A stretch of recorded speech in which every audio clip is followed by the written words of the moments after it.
Oke, selamat pagi semua. Hari ini materi kita elips vertikal. Ya, ini udah ada Ibu gambar elips, ya kan? Nah, di dalam elips ada dua titik fokus. Fokus yang pertama dan fokus yang kedua. Dan elips punya 4 puncak.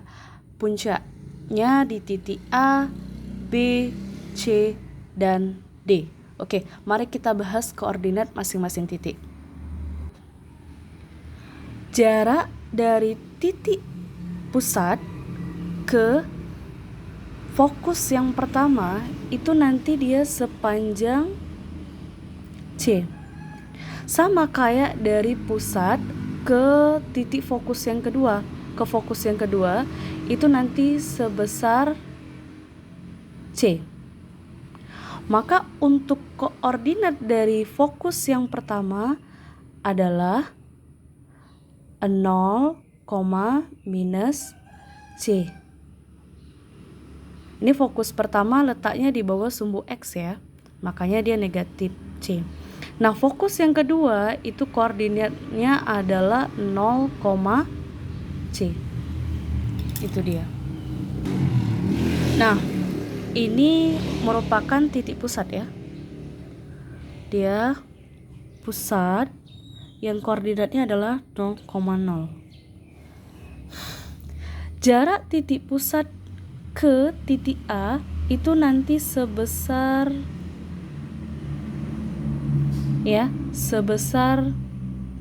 B. Sama kayak jarak dari titik pusat ke titik B itu pun sebesar B. Maka untuk koordinat dari titik A itu nanti minus B, 0. Ya. Nah, untuk koordinat dari titik B itu B, 0. Itu dia. Nah, sekarang koordinat titik C. Ya. Kita lihat jarak dari titik C, jarak dari titik pusat ke titik C ya, atau jarak dari titik C ke titik pusat itu sebesar A. Ya. Sama kayak jarak dari titik D ke titik pusat atau dari titik pusat ke titik D itu sebesar A juga. Oke dia. Sebesar A juga ya. Maka di sini koordinat dari titik C itu sama dengan 0, minus A, dan koordinat dari titik D itu adalah 0, A. Paham sampai situ untuk koordinat dari semua titik? Nah, sekarang kita bahas tentang sumbu mayor. Lihat gambar elips. Kalau mayor itu kan yang paling besar. Garis merah inilah yang merupakan sumbu mayor, yaitu garis CD ya, sumbu mayornya. Kita lihat jarak dari titik D ke pusat itu sebesar A, dan jarak dari pusat ke titik C itu juga sebesar A.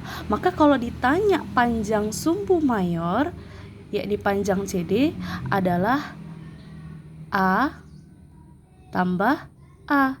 Jadi 2A. Itu dia panjang sumbu mayor. Jelas kan?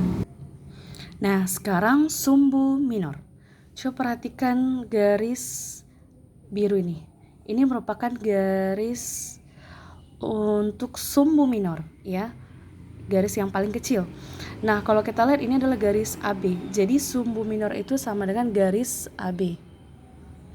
Nah, kalau ditanya panjangnya sumbu minor, dari titik A ke pusat itu sebesar B, dan dari titik pusat ke A itu B, dan dari titik pusat ke B itu sebesar B, maka untuk panjang sumbu minor itu adalah B tambah B. Jadi 2B ya. B ditambah dengan B. Itu dia. Dan satu hal lagi, pada elips vertikal ya, berlaku rumus A kuadrat sama dengan B kuadrat ditambah C kuadrat, di mana nanti pada elips itu selalu mau vertikal maupun horizontal bahwa A kuadrat itu lebih besar daripada B kuadrat. Nah, jadi dapat dilihat kan perbedaan elips vertikal dengan horizontal. Kalau misalnya horizontal, dia sumbu mayornya merupakan sumbu X tersebut. Atau sumbu mayornya dia bentuknya horizontal. Nah, kalau pada elips vertikal, ya, elips vertikal, sumbu mayornya dia tegak lurus, sumbu Y, ya. Sumbu mayornya itu merupakan bentuknya nanti vertikal. Nah, dari situlah kita nampak perbedaan elips vertikal dan horizontal, ya. Oke, terakhir kita bahas tentang persamaan elips vertikal dari elips di atas ini. Persamaannya itu adalah X pangkat 2 per B pangkat 2 tambah Y pangkat 2 per A pangkat 2 sama dengan 1, atau A pangkat 2 X pangkat 2 tambah B pangkat 2 Y pangkat 2 sama dengan A pangkat 2 kali B pangkat 2. Ya, jadi kalau diperhatikan untuk elips vertikal nilai A pangkat 2-nya dia sebelah X pangkat 2, tapi kalau di elips horizontal nilai A atau letak A pangkat 2-nya dia di sebelah Y pangkat 2. Jadi nampak bedanya ya. Oke, sampai di sini aja penjelasan dari Miss.